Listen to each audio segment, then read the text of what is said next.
Ambazonia will be offered to you tomorrow. Will you be ready? Will you be ready for governance?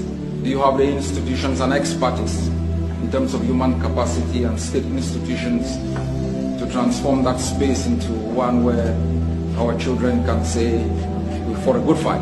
The reason why we are here is not simply because we want to create an alternative platform or pull our resources together.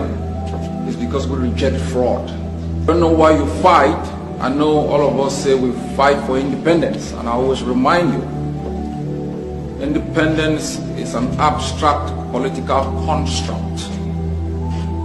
You fight for that abstract political construct, not as an objective. There are the micro issues within that political construct that you fight for.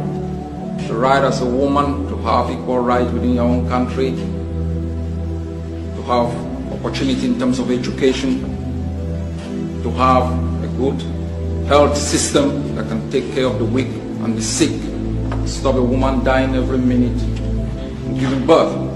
Those are the real issues we fight for. We fight for transparency. I invite every one of you to reject fraud. Reject it from the depth of your heart, and no matter what the opponent, the violent minority tells you.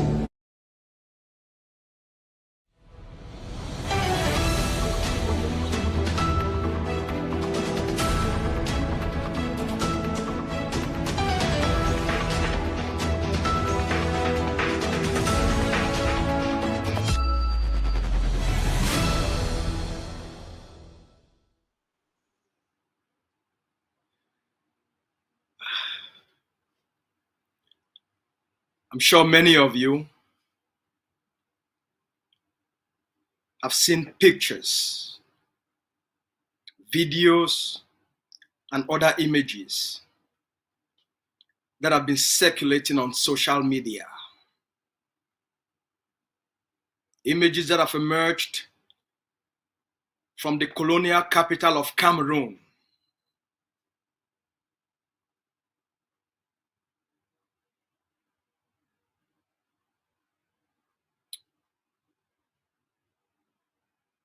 Words cannot describe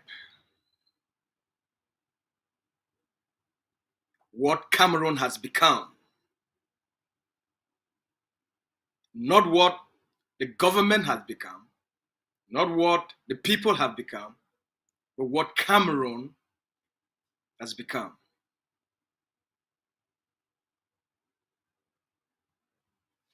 Beautiful times. There is a leadership crisis in Cameroon. There's a governance crisis in Cameroon.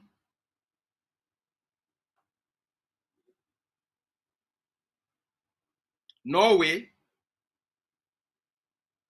is caught in between the rock and a hard place. To save Mr. B.I.R,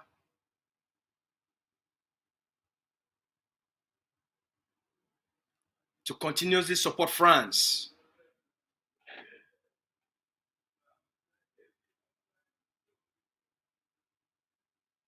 or to stand for the future, or to stand with the Ambazonian people, or to stand for justice. Today, we are going to be examining the collapse of Cameroon, the chaos within Cameroon, and what the Ambazonian people should prepare themselves for. It's fun time if you're an Ambazonian. And if you can watch and understand what's happening within Cameroon, every Ambazonian should be laughing. Every Ambazonian should be proud. Every Ambazonian should be celebrating. But every Ambazonian should be preparing. What is this about? Yesterday, I came across a post made by a lady called Mabel Boma. She posted about 12 or 15 images from Cameroon These are pictures and videos of how garbage, how the Cameroon colonial government in their own political capital. This is the face of Cameroon.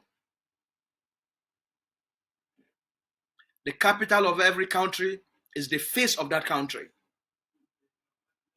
Now pictures emerge from Cameroon. Everywhere is littered with garbage.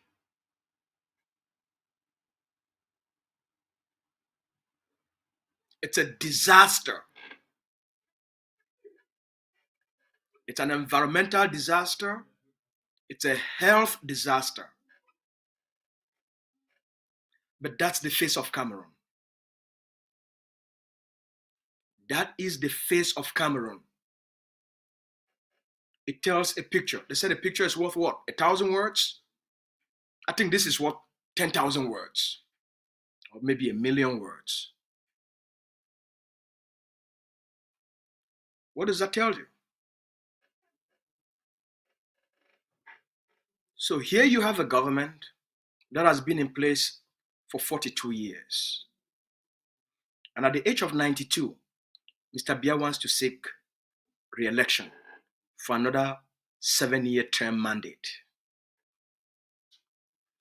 So before people contemplate about, hey, maybe we should give this guy another chance. Maybe the people of Cameroon should take a look at their country and be honest with themselves and have real conversation with themselves. If this is what you've had in the last 42 years, what makes you think that in the next 7 years it's going to be something different? If they haven't been able to clean the streets, to clean the garbage in the streets, then what else can they do? This is the capital of your country. If they cannot keep basic sanitation and remove garbage from the streets, what else can they do?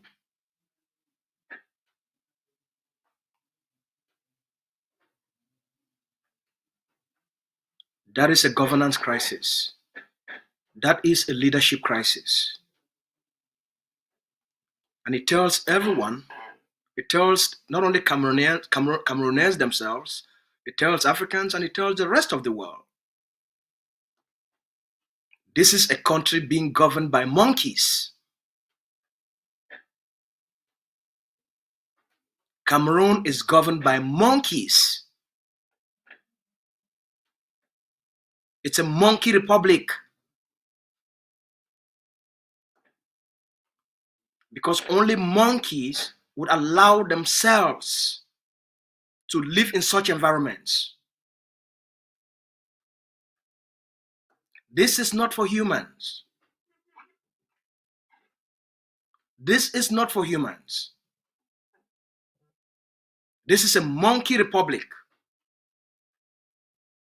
It's not even a banana republic. It's a monkey republic.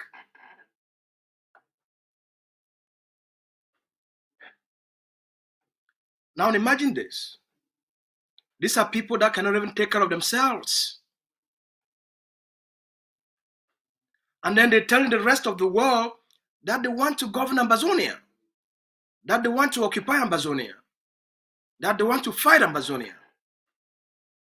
They don't have money to clean up the streets of Douala and Yaoundé. They don't have the money to keep their own streets clean. So how can they govern Ambazonia? How can they occupy Ambazonia?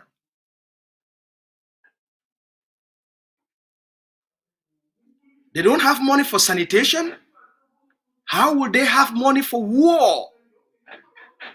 This beats human imagination. You don't have money for sanitation. How can you have money for war?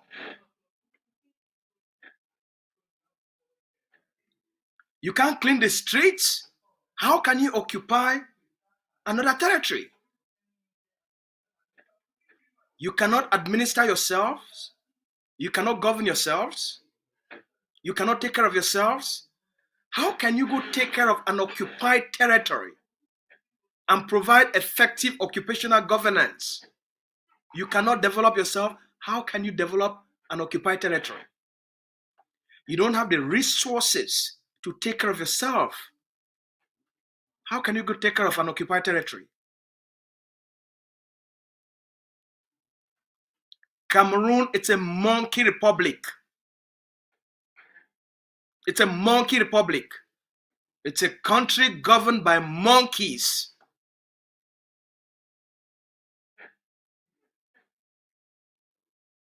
Look how the people are living. They're making a mockery of the whole system. Well, I mean, we should appreciate their sense of humor. You know, most of you watched the video, I think that was last week. You watched the video of a woman, a beautiful young woman.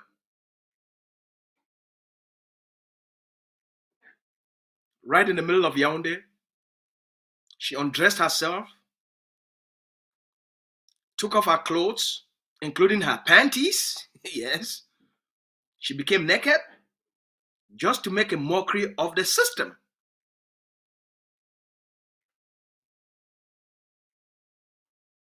And then she took a number 2.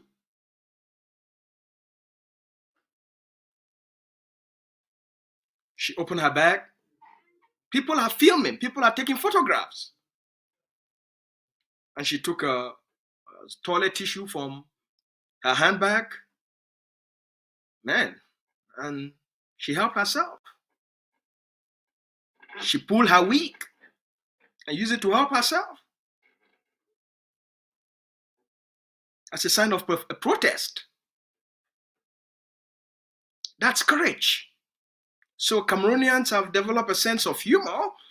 They turn all of this into comedy to mock the Monkey Republic and mock Mr. B.I.R and mock Diongute and mock anyone who's in the government calling themselves that, you know, we are in charge. What are you in charge of? I'm curious. What are you in charge of? You're in charge of terror? You're in charge of people speaking out? You can arrest them and jail them? Is that what you're in charge of? So, Mr. B.I.R, what are you in charge of? Mr. Diongute, you call yourself a colonial prime minister, head of government. What are you in charge of? What are you really in charge of? What are you in charge of? You call Yaoundé the capital of Cameroon. Are you in charge of the capital? If you're in charge of the capital, why has the capital become a garbage dump? A dumping ground?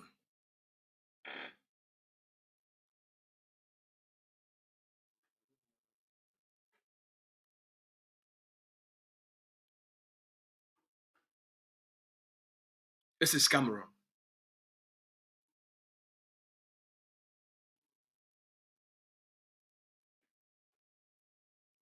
How did we end up here? Monkeys want to come and occupy Ambazonia?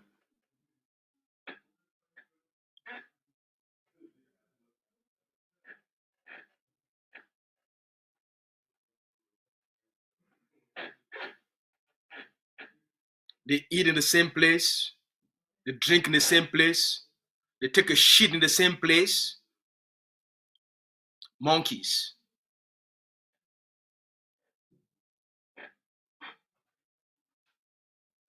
That's the lifestyle of a monkey.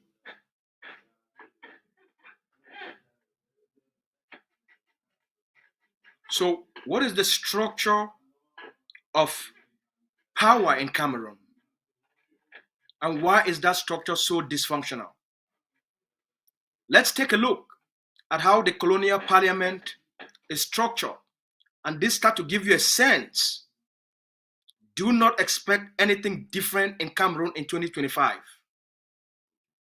Whatever you call an election, whatever you call, whether it's the the regional or the presidential election, because the structure of the parliament will help you to understand what's coming. Let's take a look. That's the structure of parliament. That's the CPDM with 152 seats, all right, out of 180. The CPDM has 152 seats. The SDF, they have 5 seats. And those 5 seats, they are seats, they are members of the SDF directly appointed by B.I.R, not because they won any seats. It's just members of the SDF political party appointed by B.I.R to be members of the colonial parliament. The same with UNDP, and then PCRN. They have 5 seats. You have UDC with 4.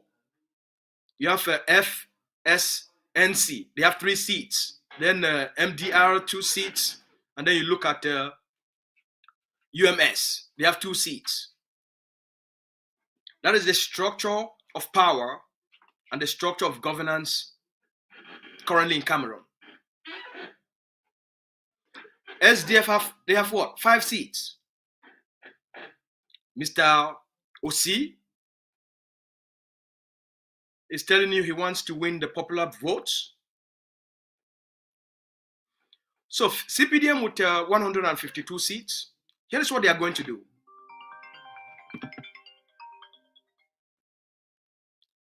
You should be turned off. I'll take all business calls later. So here's what's going to happen. Mr. B.I.R doesn't campaign. The 52 parliamentarians will be sent to their various constituencies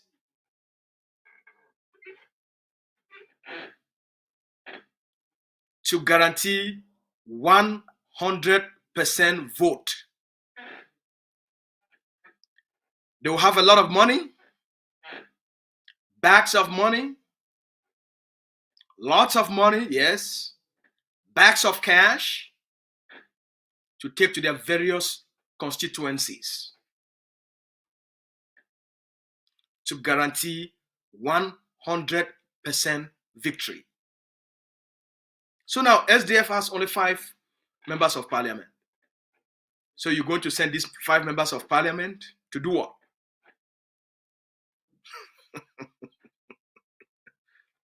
All right. So number 1, Mr. B.I.R is going to send out the 152 parliamentarians to their various constituencies with lots of cash. All right? To pre-bribe everybody, to pre-corrupt everybody in advance. Number 1. It's a culture where an average human being, an average person, is struggling to make ends meet. So which means survival is the basis of their existence. Listen to this. Mr. B.I.R understands that survival is the basis of the existence of Cameroonese. Survival, which means their primary preoccupation is food. Their primary preoccupation is not about tomorrow. It's now. I don't want to think about tomorrow. I don't want to think about the future. Don't tell me to think about complex issues. That causes me trauma. What can I get today? What can I get now? Survival instincts. Whoever can give me food today, whoever can give me alcohol today. I need food, I need bread, I need sardine, I need nkumkum and granite soup. Yes. I need bread and sardine. and I need 3-3 export. I need a bottle of Beaufort. I need a bottle of Guinness. You can give me that. You give me a big picture of Mr. B.I.R. I will be singing Mr. B.I.R from morning till night. Why? Because B.I.R has taken care of my survival needs. And that's what matters.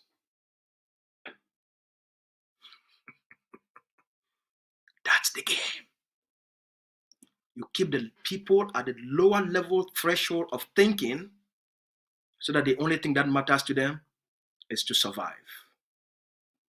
All right? The critical faculty has not been developed, has not been sensitized. So the frontal lobe of the brain that is responsible for reasoning, thinking, and conceptualization is still very dormant. The primitive brain of fight or flight is the only thing that is active.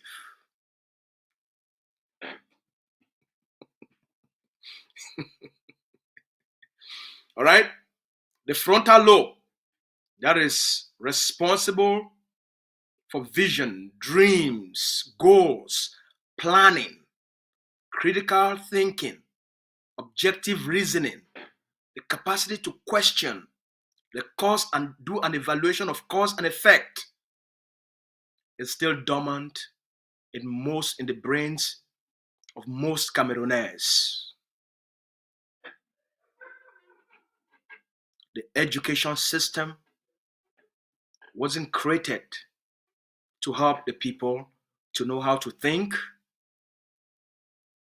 The education system is created to help the people to survive.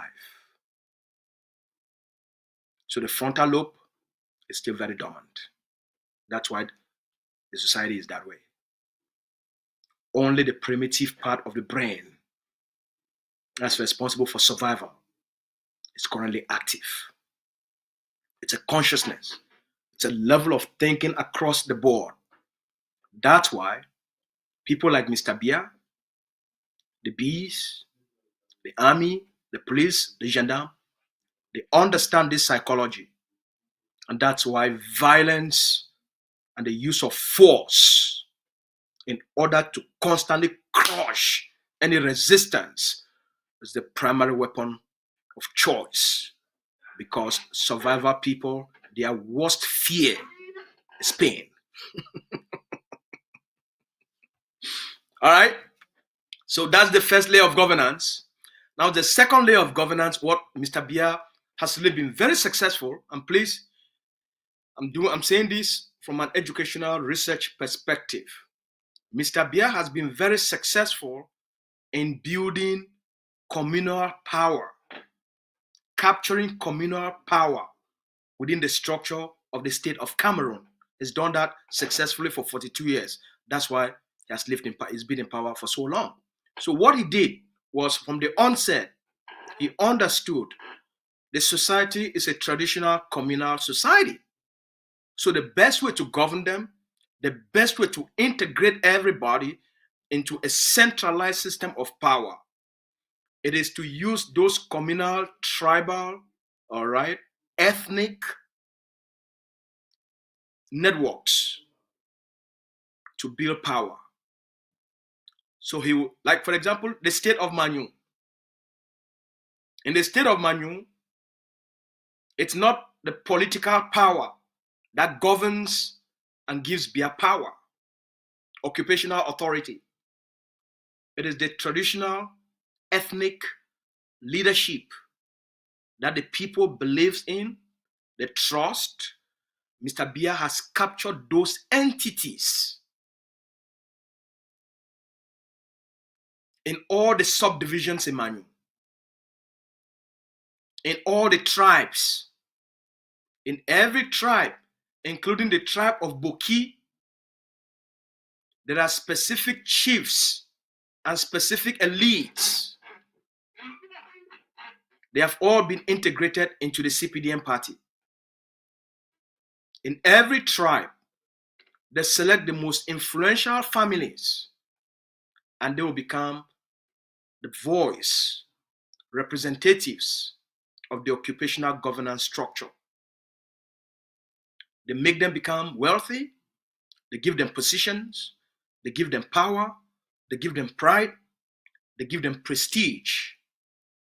And now these individuals, these people, this group of persons, they now have to protect the wealth they've acquired through their relationship with the CPDM party and with Mr. B.I.R.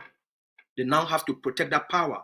They now have to protect that elite class that they have been elevated to. This is how Mr. B.I.R. governs. That person now is responsible. They said, hey, listen, we've never had any linkage directly to the central government.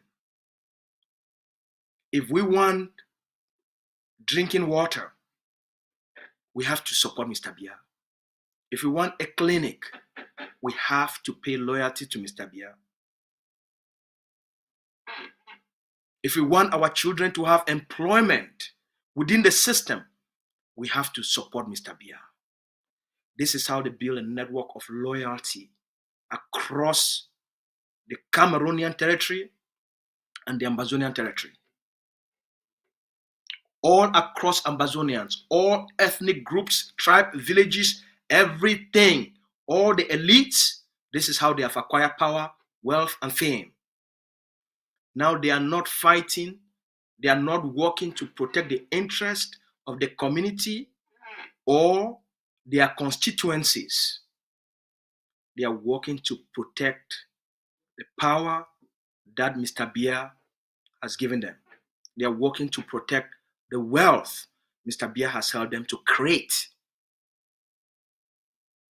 Their goal is to protect that wealth, that power, that class, and the fame they've gotten. That's the network of power. If you're an elected official, you have no power. Elected officials in Cameroon do not have power. The power is in these tribal networks Mr. B.I.R. has created and has built through time.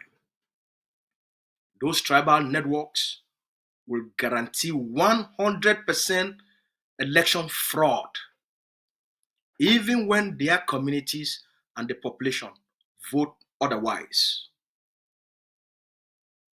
Everything will be rigged. You don't win. If you're high school, you are an elementary school, the head of an elementary school, they call it headmaster, an elementary school principal, you must vote CPDM. You're a teacher, you must vote CPDM. You're a secondary school teacher, you're a secondary school principal, you are directly integrated into the CPDM Central Committee Network. You must vote CPDM or you lose your job. So across Ambazonia and across Cameroon, they have built this corrupt network that is directly, that survival now is directly linked to the CPDM system. Without the CPDM, you won't have a job, you won't have a say in the society, you won't have a say in the community. What you're seeing happening in Manu, it's all these colonial elites. That's what they've done. That's what they are doing. They are responsible in the corruption of Ambazonian forces. They are responsible in the bribery of Ambazonian forces. They are responsible in the selling out, the buying out of Ambazonian forces. They are responsible in corrupting, in compromising Ambazonian forces and Ambazonian activists. Once you understand the psychology of the occupier, Mr. B.I.R. does not do election campaigns. It is the Agbobalas, the Tabetandos, the Ayoktakonchong. Now they are the messenger. They are the disciples of Mr. B.I.R. And they must guarantee Mr. B.I.R. 100% election victory. in their various states, in their villages, in their communities, in their constituencies. Or you're done. You don't vote a CPDM, you out. You lost power. They will seize your wealth. They will seize your businesses, which all came from the corrupt system. Yes. They will seize everything. That is the network. Churches. Every bishop must be loyal to the CPDM party.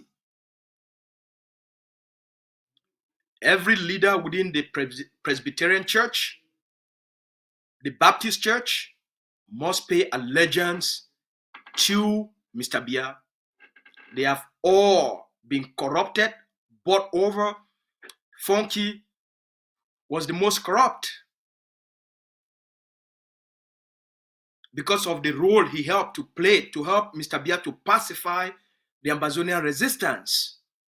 Funky and the bishop in Bamenda and Kia were responsible in pacifying the Ambazonia resistance, responsible in buying out forces, responsible in corrupting forces, responsible in setting villages and communities to set them up for ethnic violence and ethnic conflict. And then they get rewarded by Mr. B.I.R. in order to transform the conflict, the Ambazonia Cameroon conflict, into something else. Funky has been rewarded. They built him a house, over 430 million CFA in Victoria, waterfront. The moderator of the Presbyterian Church. His house is there in Victoria, in Limbe. 430 million. It's all part of the CPDM corrupt money. All right? So we all should understand how the game is played. This is critical for the Ambazonian people. So it's not just about talking.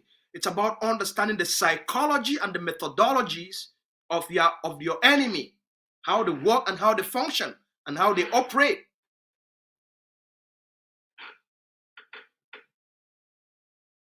So that we can recalibrate the strategies to become more effective. It's easy to say you want independence. It's easy to say you want freedom. It's easy. But do you understand the thinking system of the occupier and how they function? And how do you circumvent that?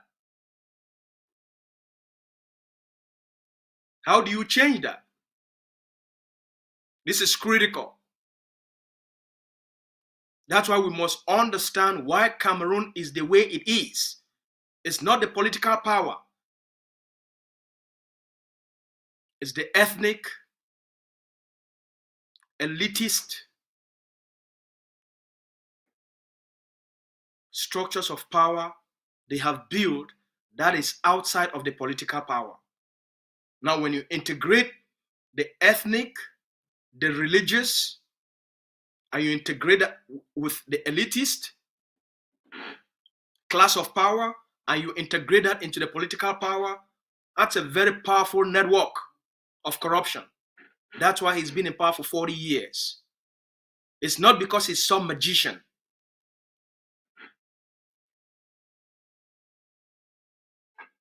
It's not because he goes to Malta and brings some religious people to give him some form of mythical and mystical power.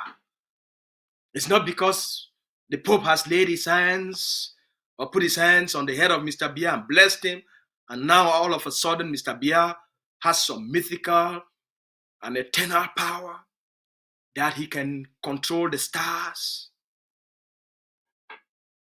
and make the moon to dance to his tune.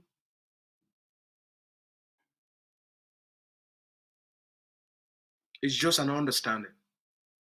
Once you understand how they set up the people to live at a survival level so that they don't have the capacity to think, they don't have the capacity to look at the cause and effect of things, to have logical, objective reasoning and thinking, you have to understand the game. It's a game. It's a game to keep the people at a survival level to depend on their own, on that system for their own existence and for their own survival. It's a game. You can undo the game. The current Cameroon, the current structure of the opposition political parties in Cameroon, they are impotent. They are weak. They don't have what it takes to fight against what I've described. They don't have the complex mastery of these networks and how to undermine them. They don't. OC doesn't have it. OC is a member of the CPDM governance structure. He's one of the board of directors of one of the public companies. His own survival depends on the CPDM. Just like Fundi's survival depended on Mr. B.I.R. So that's not an opposition party. It's not. It's a proxy of the CPDM government.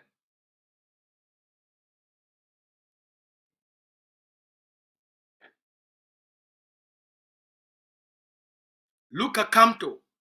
The only choice the Cameroonese people would have had would have been Maurice Kamto. But day in, day out, he's proven to also be spineless. He's afraid of his own life. Doesn't want to risk it. Because he's, displayed himself to be this professor of law, someone who believes in the rule of law. You believe in the rule of law in a tyrannical system. It's very contradictory. There's no rule of law in Cameroon. It's not governed by rule of law. You saw what it did to you in 2018. Was that based on the rule of law? So there's a lot of inconsistencies and contradictions within the thinking system of these people. You cannot be logical. You cannot use logic to fight an illogical system. You cannot use reasoning to fight an unreasonable system. You can't. You can't use the rule of law to fight a system that is based on the rule of unlawfulness. You can't. So Kamto does not have what it takes to mobilize the Cameroonese people to, number one, bring down the system first. You cannot win an election in such a corrupt system that has been in place for 42 years. It's never going to happen. They control the Constitutional Council. All members of ELECAM, the leadership board of ELECAM, they are all members of the CPDM Central Committee. These are not independent human rights organizations that are responsible for the electoral board. The electoral board, it's all members of the CPDM Central Committee. Now you go to the various regions, at the helm of the leadership, you have the governor, and then you have all this other colonial structure they've put in place. How are you going to penetrate all of this stuff? Who are you, Maurice Kamto? Are you kidding me? The people of Cameroon have to wake up to reality. And they should let go of the issues of human rights and issues of law. The system wasn't built for issues of human rights or rule of law. It's a predatory system. Mr. B.I.R is a predator. Atangaji is a predator. All right? They believe in destroying any opposition using maximum force and maximum violence. So, my advice to anyone who wants to be the next president of Cameroon, don't go in for elections. You will set up Mr. B.I.R, you will give Mr. B.I.R another 7-year mandate. We all watched this in 2018 when within the Just days when the elections were going on, Mr. B.I.R woke up one morning and appointed Mr. Clement Atangana. Someone who's been retired, is probably in his late 80s and maybe late 90s. They appointed him to be the what? The president of the Constitutional Council, to guarantee victory for Mr. B.I.R. Come on. Understand the game. Rule number 1, dismantle the system. All the political opposition parties in Cameroon, the opposition political parties in Cameroon, all right? Number 1, Camto should unite the various factions and the various opposition parties in Cameroon. They all should agree. No one should go in for any elections. All right? But I know the SDF will not like that, because they want to accompany Mr. B.I.R and hand over that victory to Mr. B.I.R. So the SDF will not want to do this. Maybe the party of Edith Kawala, Cabral Libil, and others, they should stand up and ask for a constitutional change and a change in the electoral laws. Number 1, a change in the constitution. Number 2, a change in the electoral laws. Without that, there should be no elections. Don't go in for an election and walk a system back into power and hand them another 7-year mandate and keep the people of Cameroon in the same spot. So rule number 1, there should be no elections in Cameroon in 2025. If you want change, stand for change. Election is not the path to change. You have to change the system, and then you create new laws and new rules, and you set up your country and build a great future for your people. You cannot do it through elections. There are no elections in Cameroon. They are only guarantees of results for Mr. B.I.R. It's a corrupt system.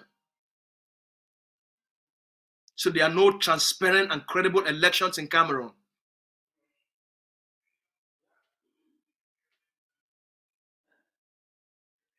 Elections are now under the control of Mr. Atangan Paul, Minister of Territorial Administration. It's not going to take any prisoners. Camto could even go to jail before the elections. All right? They will allow their friends like Osi, Agbobala, and the rest to be roaming around because they are playing the same game. Osi has no way to convince an average Cameroonese. What will he do? Go to the north and convince the people of the north to do what? Where the imams are there. The imams are the centers of power in the far north, in the north, and in Adamawa. The imams are the centers of power. They control the power, they hold the power. These imams are more stronger than any governor. These are the people that controls. These are the leaders that have full control of the population. All right? Ethnically, religiously. That's their way of life. The government is so far away from them. These are the real authorities. And that's where change has to come from. Until you get their buy-in, you're wasting your time. Okay? Until you get the buy-in of these powerful religious traditional leaders, you're wasting your time. They call the shots on behalf of the grand puppet. Okay? Before the elections, each of these imams will probably have 100 million francs. Each of the imams will probably have 100 million, 200 million, 300 million. Mr. B.I.R doesn't give a shit. It's state money anyway. They will spread the state money all across the Ambazonian territory and the Cameroonian territory. They will spread it to every village, every town, every community. The game is over. So while people are running around talking about elections, the game it's already been set on the ground. And that's why if people like Kamto are smart, what they need to do is to call for mass protests across the territory of Cameroon. Mass protest. Mobilize the population and keep them on the streets for days. And demand for total change of the constitution. And you demand a change in the electoral laws. Fix the system before you go in for any election. Any election will put Mr. B.I.R back in power. All right. That's the structure of Cameroon. That's how things are functioned. That's how they operate. Now, let's go to something much more interesting. Last week, we explained to the Cameroonese people, we explained to the Ambazonian people about something that's happening in Cameroon.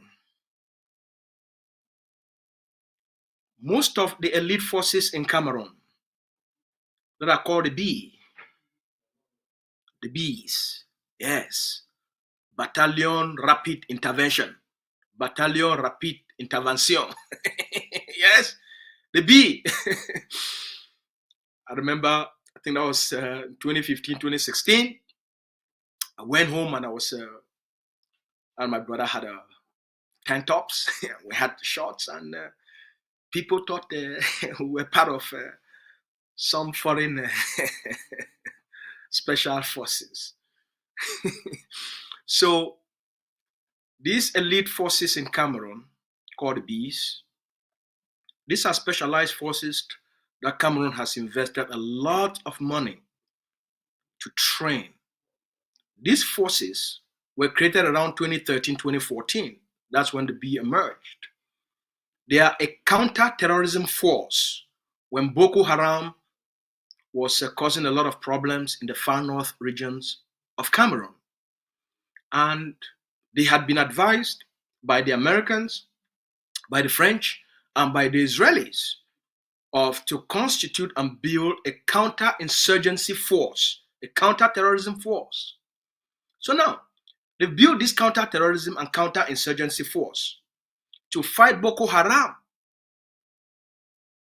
And Mr. B.I.R realized, why am I using the presidential guard to suppress the population? Let me expand this counter-terrorism and counter-insurgency force to become the supreme force to maintain law and order in Cameroon. So they transform and enlarge the Bs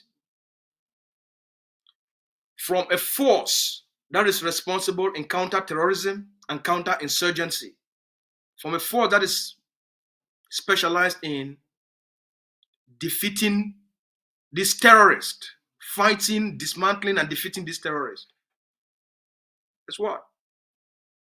Mr. B.I.R is now using that same force to terrorize the Cameroonese people. And by 2016, 2017, that force was deployed in Ambazonia. It wasn't the police to go maintain peace and security. It's the B. This is a force trained for counter-terrorism and counter-insurgency. And now they are deploying them onto peaceful protesters.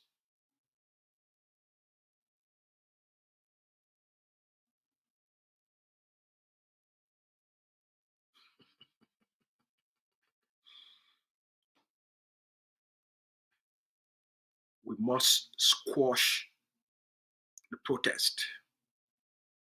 Kill, rape, maim, burned anything on your path.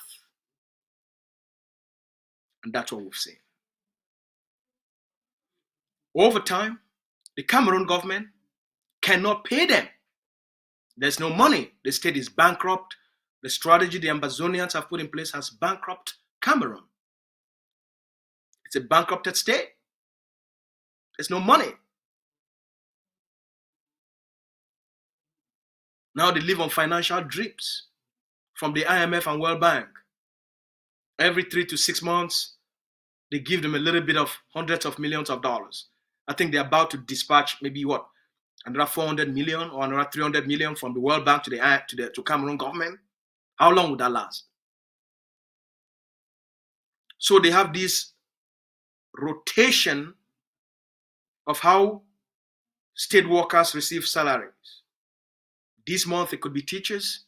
The next month it could be the police, the army, and the bees. And then the other month it could be university lecturers, before nurses and doctors and colonial councils. So there's no money.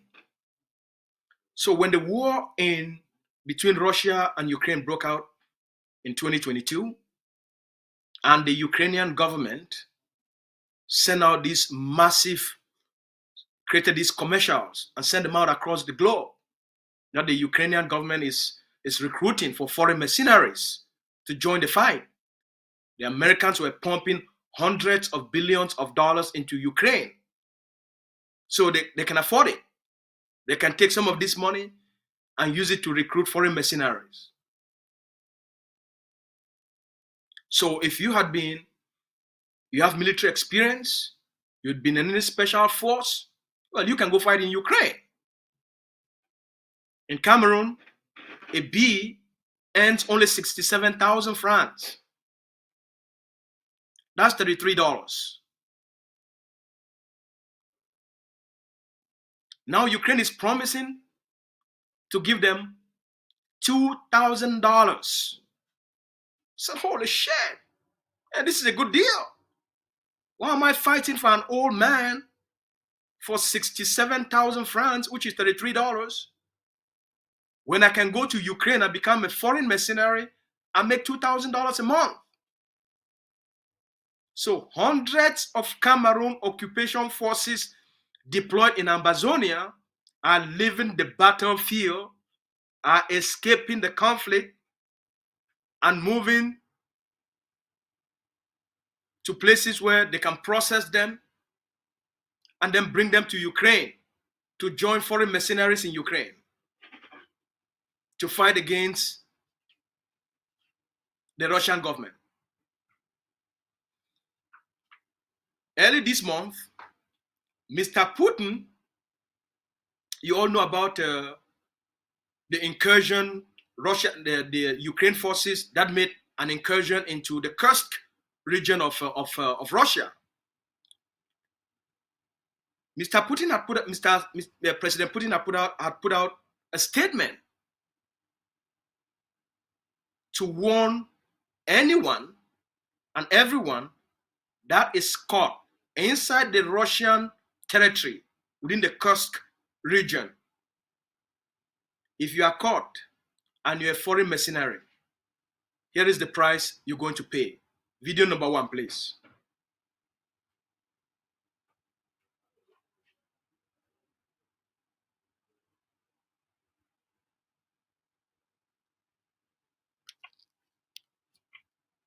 Russian government, how Vladimir Putin has commented on prisoners of war, particularly the foreign fighters, are mercenaries, volunteers, whatever you want to call it.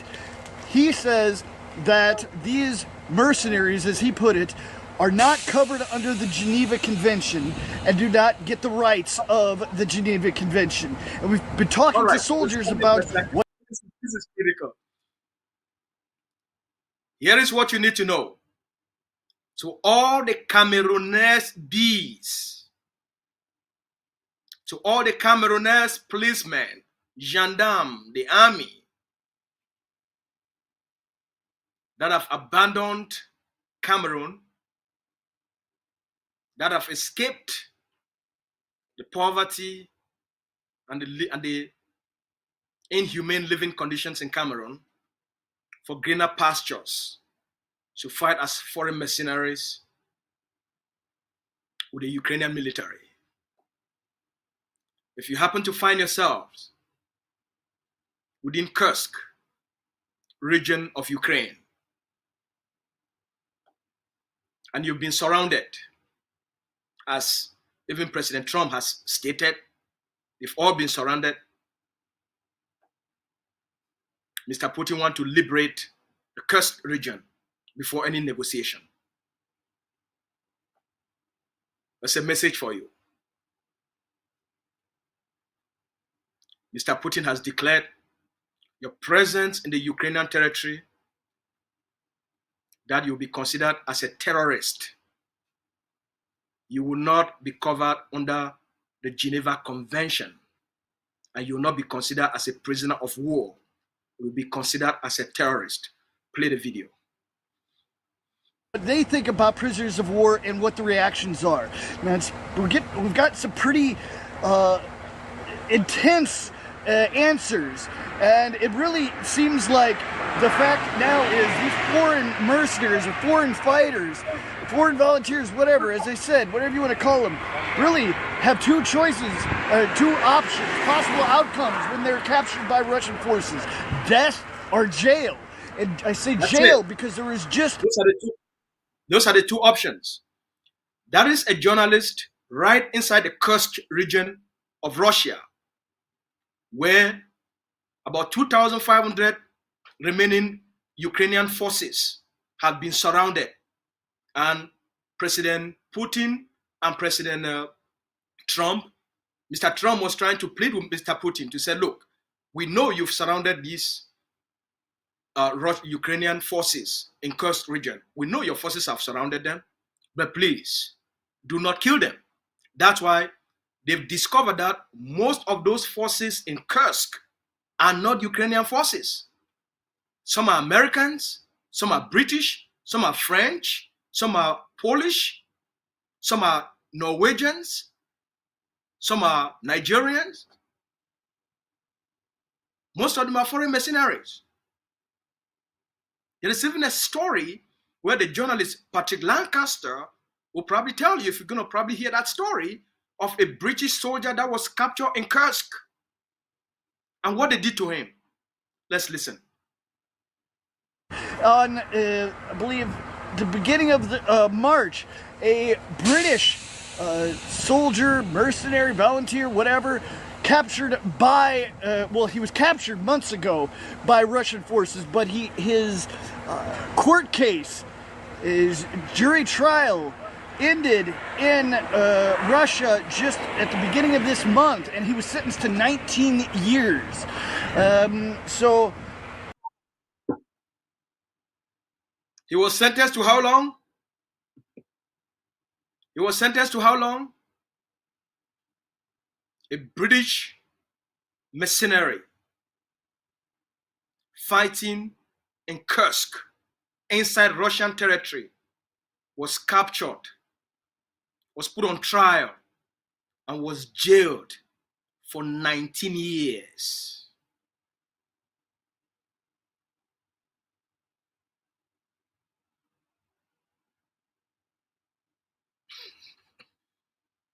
So, for you, the Camerooners, hungry and desperate bees that have escaped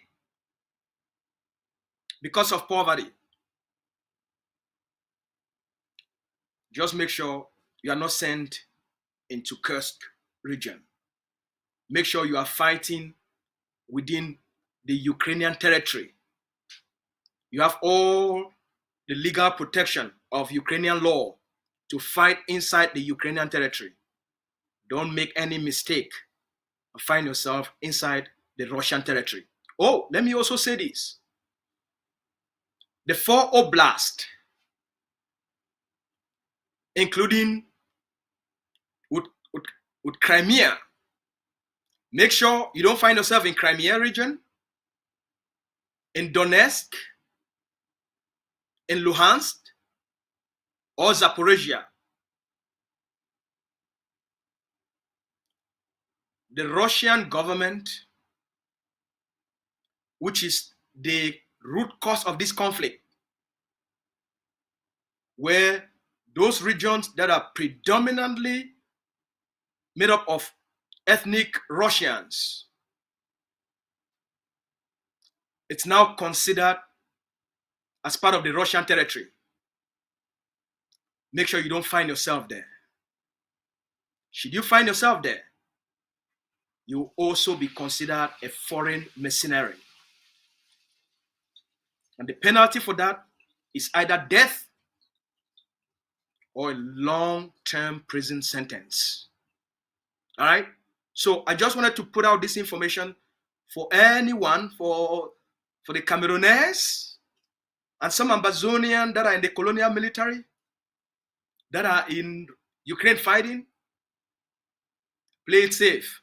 Play it safe. I'm all for you. I'm happy for you to go make, you better off making $2,000 a month than for you to be living off $33. All right? I'm all for you. I want more and more Cameroonese bees to leave the territory. Go to Ukraine and make $2,000 a month. Leave Ambazonia. Go to cross to Nigeria and contact the Ukrainian government that you are a trained soldier. You've been 5 years, 10 years in the military, in the police, in the gendarmes, and you are interested to help the Ukrainians to fight. They will recruit you, process your papers, and fly you over to Ukraine. We want that for all of you. We want as many Cameroon occupation soldiers, gendarmes, the army, all right, the bees, the police. We want as many of you to leave Ambazonia, go to Ukraine and make $2,000 a month. Don't die in Ambazonia fighting for Mr. B.I.R. Don't die in Ambazonia for $33 a month. Don't die in Ambazonia fighting for an old man, for a war that is unwinnable, for a war that is illegal, for an illegal occupation and illegal annexation. Don't waste your life for something that is meaningless. Killing Ambazonia, fighting in Ambazonia, killing the Ambazonian people, burning down communities, destroying Ambazonia will haunt your spirit and your soul for the rest of your life, because you know what you are doing is not only wrong, but will eat you up. It's against your own conscience. So you're better off to escape and go to Ukraine. But follow the advice we've given you. Make sure you're not in the 4 Oblast. Make sure you don't find yourself in Crimea. Make sure you don't find yourself in Kursk. Stay within the Ukrainian territory. You'll be fine. Make us fight there for as long as you want and make as much money as you want, because that will help you to take care of your families, take care of your wife, your children, and create better living conditions for them, because the colonial dictator has not offered any of you any opportunity. So that's our advice for anyone fighting in Cameroon. So, all right, ACN said we're good. I'm a researcher, so I spend a lot of my time to study how the top diplomats across the globe, how they do negotiations. I study how head of states, how they make decisions, how they implement decisions, and how they carry out programs and processes for change. I told friends of mine 2 months before the resignation of Mr. Justin Trudeau, the Canadian Prime Minister, I told my friends, I said, look, this is the end of him. He's done. He has nothing else to offer the Canadian people. And he will not be able to withstand the tsunami of Mr. Trump. I told friends 2 months before he said he was going to step down. So we study these things and we study these patterns, and we can predict some of these political patterns. So we're getting some knowledge and we're becoming pretty good. So over the years, I spent a lot of time to do research. Though there's no doubt I'm always to listen to the best experts in the world about how these processes are done, about how these things are done, in order for us to, in an ongoing basis, to develop and prepare ourselves, because we can begin to model how the best of the best in the world do it. How did they do it? What is the thinking system? Before they go into any negotiation, what is the background work that is done? Before they step into the public and said, hey, we want to mediate a process. What is the background work that has already been done first? And so we saw how the war in the Middle East that has been going on for more than 75 years. And no US government, no government in Europe has been able to make any headway. None. Because everybody is putting these abstractive principles without doing an assessment of the reality of the situation and what each party of the conflict really wants. What do they want? So recently, before Mr. Trump came in, he said, look, what I would like to do is to bring this conflict to an end. It's important for the stability of the world and for the strategic geopolitical interest of the United States, for these regions to have peace and stability. It is for the geopolitical interest of the United States. It's also for the national security interest of the United States, for the conflict between Russia and Ukraine to come to an end, and for the United States to rebuild its relationship with Russia. It's a critical actor in the international community. And the mentality of the Cold War must come to an end. Let's see how we can create a more stable world and where we can become international partners and promote international trade and increase international investments and increase opportunities and innovation for people of the world. It's all part of the political game. But let's play a better political game that benefits people of the world, the people of the two countries, than fighting and tearing each other apart, than two nuclear superpowers fighting each other. It could be the end of the world. So Mr. Trump came up with this radical idea to normalize relationship with the Russians. And the old oligarchs that have been in place for a long time don't like that, because war is very profitable. It's a profitable business for all of these senators and parliamentarians and their networks of lobbies. It's great business. The death and destruction of others, it's a great business for the investors who are responsible in making billions and billions and billions of dollars through the military industrial complex. Those that are responsible in making the warplanes, right? The bombs, the guns, and the munitions. So Mr. Trump said, look, the United States want to pivot to Asia to contain China. That's economically, it's a bigger threat to the United States global supremacy than fighting Russia and Ukraine. So let's pivot. And in order for us to pivot, let's find a way to build a better relationship with the Russians so that the Russians are not so much dependent on the Chinese. It's a different way of looking at things. Political scientists have warned the government of the United States that it's time to pivot and the Cold War confrontation and stop using Ukraine as a proxy to fight Russia, as a proxy of the European Union, a proxy of NATO, a proxy of the United States to fight Russia. This is not ASU saying.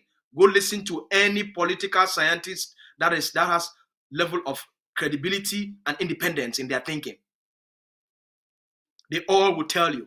Go listen to intelligence analysts. They all will tell you. Mr. Trump has openly acknowledged that the war in Ukraine is a US proxy war against Russia. So even the president himself has acknowledged this. Even Zelensky has said this. Everyone, including some of the Europeans, they all now acknowledge it's a proxy war to deliver a strategic defeat to the Russian economy. So to somehow the leaders of the European Union, instead of growing their own economy, they believe in order for them to feel socially significant, yes, it's a social need, it's a human need.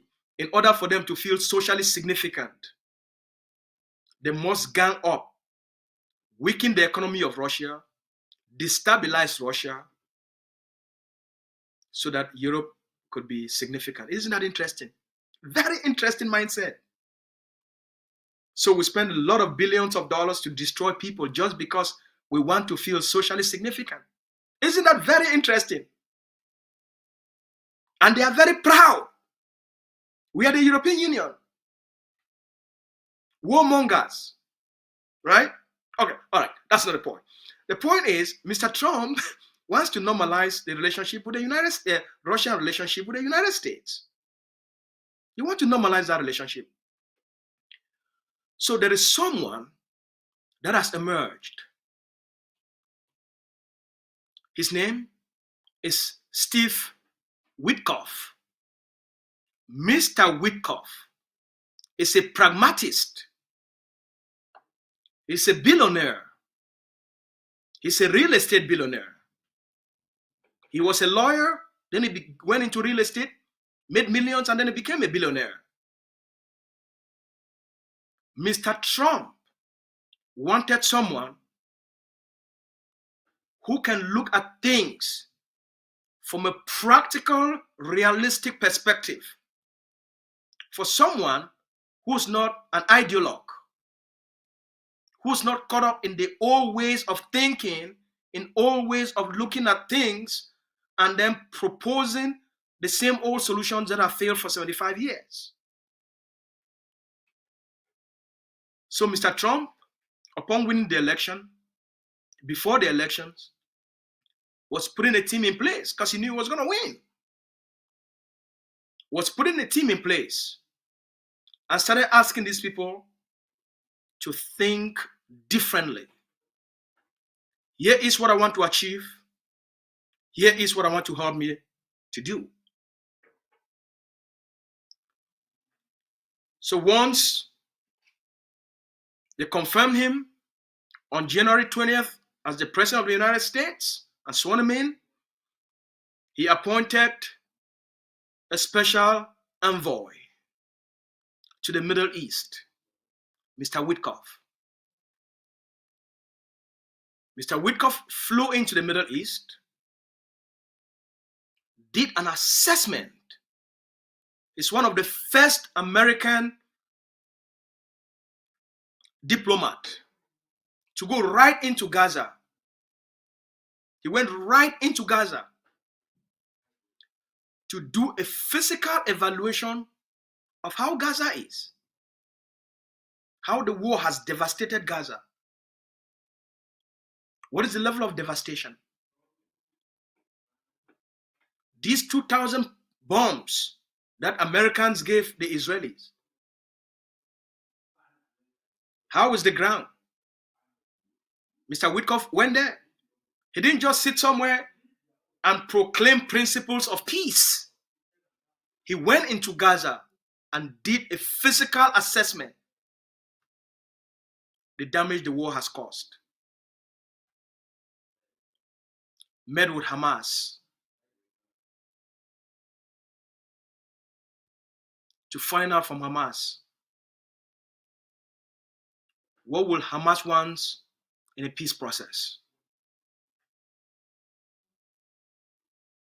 What would the Palestinian people want in a peace process? He didn't dictate it and he didn't impose it on them.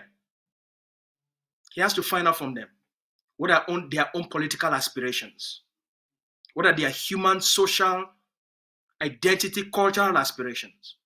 What do they want? Then he went to Israel. What do the Israeli want?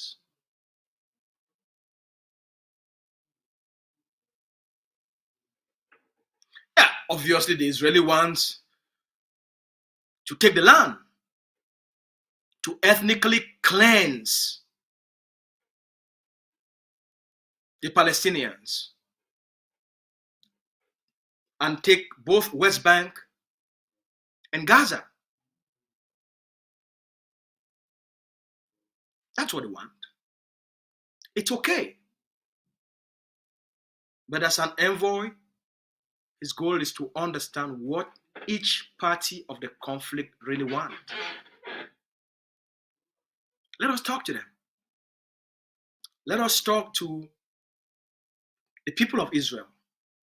What do they want? The other factions within the Israeli society, what do they want? The government of Qatar wants to mediate. Why do they want to mediate? Even the mediator wants something. What is their interest to mediate? Why do they want to mediate? There must be something for them. So let's first of all find out what is the interest of the mediator to want to mediate.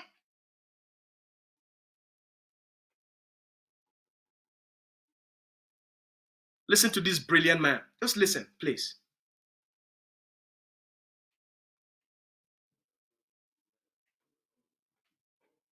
Video number 2.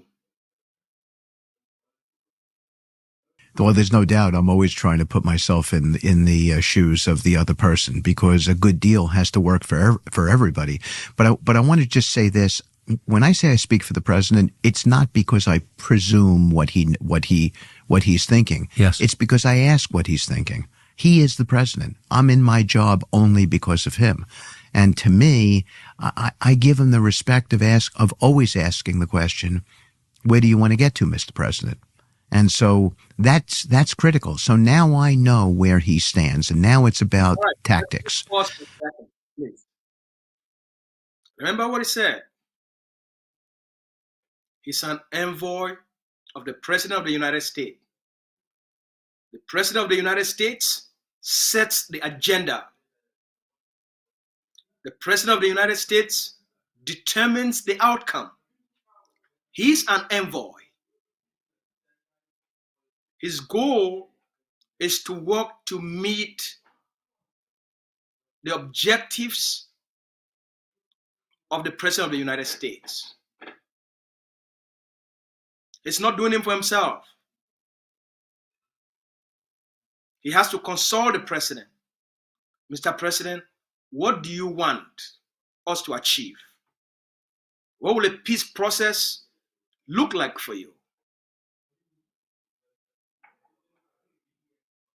Once you understand what the President wants to achieve, you do a ground assessment.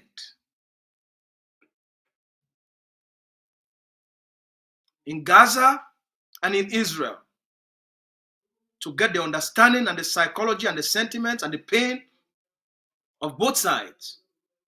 And then he travels to Qatar to meet with the Crown Prince, MBS, to find out what do they want. Why is mediation so important for them?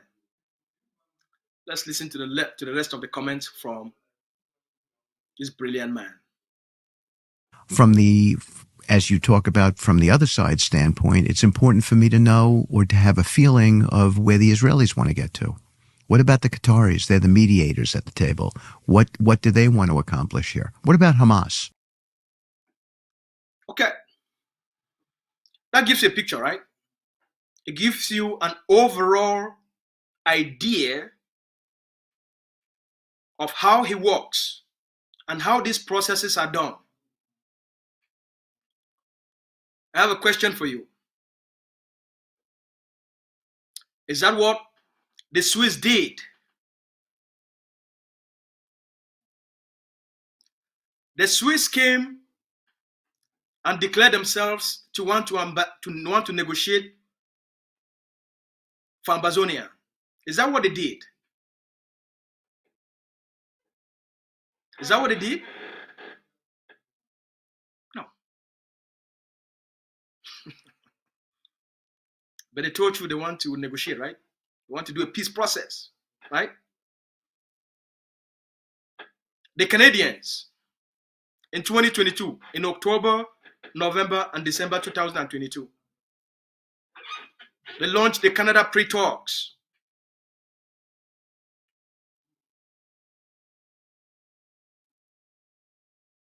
Yes, there was a delegation of Canadian diplomats that went to Yaoundé.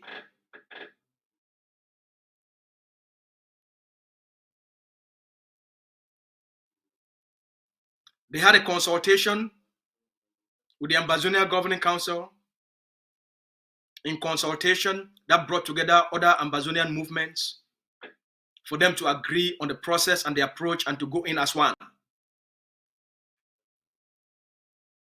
But there was no Canadian delegation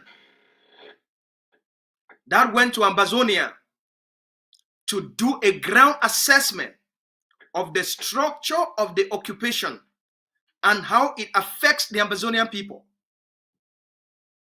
How that occupation is the root cause of the conflict and how it affects the Ambazonian people. There was no Canadian delegation that went to do a study of this.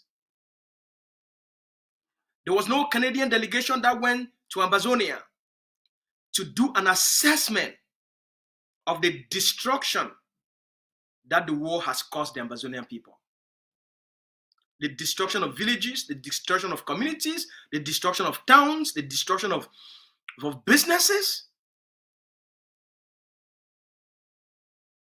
It's nobody. So now they tell you they want to mediate. What do you want to mediate? There is no assessment. So you see how, when you contrast the work that is being done by Mr. Witkoff, and you contrast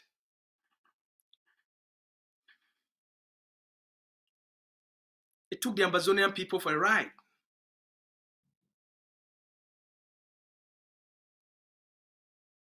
It's this surface level of things they want to do. There's no seriousness. And by the way, I met the negotiators. I was part of the negotiating team. There's no seriousness. There's no background. There's no foundation to the peace process because there was no homework that was done that will give them such an informed perspective. It was very shallow. That's why these things have failed. That's why these things have failed. That's why Canada couldn't. If Canada had invested in the process in terms of sending 10, 20, 30, they are political scientists, they are economists, they are human rights lawyers, all right?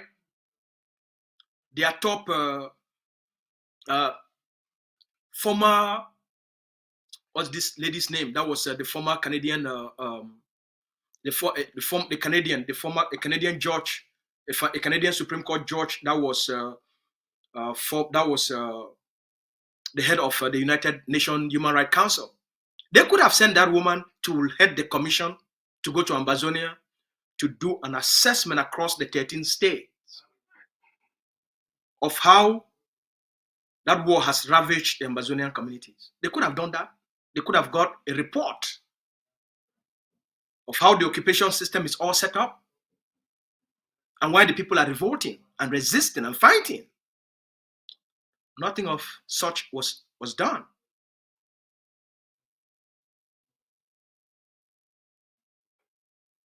This process was superficial. When it comes to Ambazonia, the processes are very superficial. When it comes to these other parts of the globe, like for them to resolve the conflict in Ukraine, look at the deep studies they are doing. They've sent people to go to all the 4 oblasts to do an assessment. What percentage of these 4 oblasts, these 4 regions, Zaporozhye, Kherson, Donetsk, and Luhansk, what percentage of these 4 oblasts that Russia fully controls? They've done that assessment. So before they start to talk about a peace process, there is a realistic assessment of the conflict on the ground.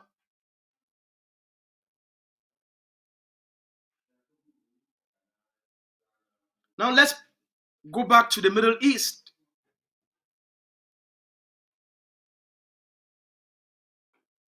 Look at the work that is done.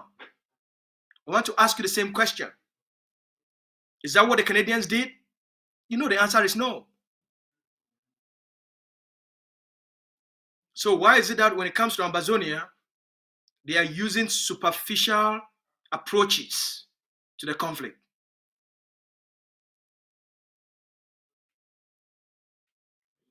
Recently, Norway came up and said the Cameroon government has written a letter through the Norwegians to have a secret negotiation with the Ambazonia Governing Council. We had to put the information out to all of you. Why do they want a secret negotiation? Is the conflict a secret conflict? Is the fighting in Ambazonia secret? So why do they want a secret negotiation? Why is it that the conflict between the Palestinians and the Israelis, why is it that it's an open negotiation? Why is it that the United States and the rest of the world will come and tell the rest of the world, including Norway, that we have appointed an envoy? He's going to the Middle East. He's going to meet with the Israeli officials. He's going to meet with the Palestinian officials. He's going to meet with the Qataris. Everything is public and it's transparent. Obviously, they're not going to put the details out. But in terms of the overall approach, there is some level of transparency, there's some level of credibility, there's some level of authority. We're bringing this education, information to you so that you're never fooled again by the Norwegians, by the French, by the European Union. Anybody that wants to mediate or negotiate and or act as a facilitator to bring this conflict to an end, it must be done transparently and it must be done publicly. There has to be public credibility. That's why the Ambazonia Governing Council is insisting, if Norway wants to negotiate, wants to be a negotiator or a mediator of this conflict, they must make themselves publicly known. There will be no backdoor deals with the Ambazonia Governing Council or the Ambazonian people. Mr. Witkoff is not doing a backdoor deal with the Israelis and Hamas. It's an open international negotiation.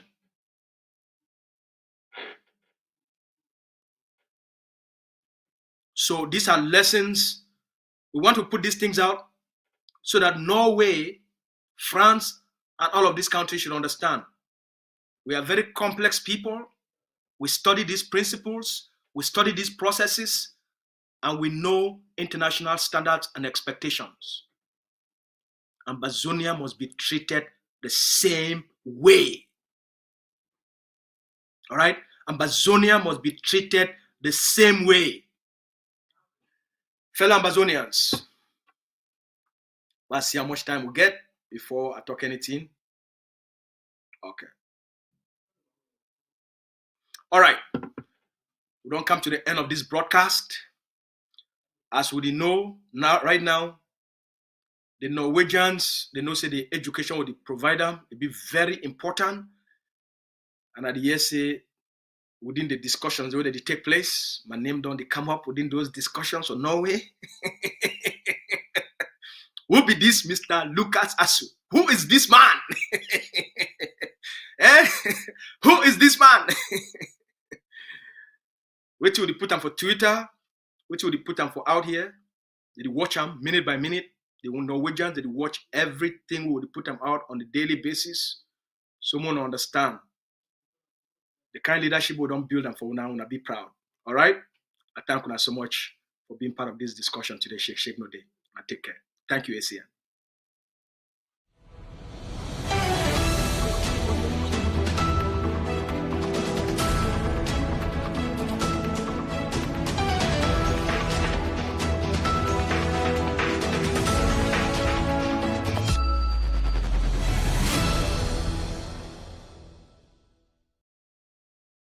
Ambazonia will be offered to you tomorrow. Will you be ready?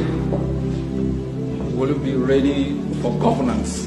Do you have the institutions and expertise in terms of human capacity and state institutions to transform that space into one where our children can say, we fought a good fight? The reason why we are here is not simply because we want to create an alternative platform or pull our resources together. It's because we reject fraud. I don't know why you fight. I know all of us say we fight for independence, and I always remind you, independence is an abstract political construct. You fight for that abstract political construct, not as an objective. There are the micro issues within that political construct that you fight for. The right as a woman to have equal rights within your own country, to have opportunity in terms of education, to have a good health system that can take care of the weak and the sick, stop a woman dying every minute and giving birth. Those are the real issues we fight for. We fight for transparency. I invite every one of you to reject fraud. Reject it from the depth of your heart, and no matter what the opponent, the violent minority tells you,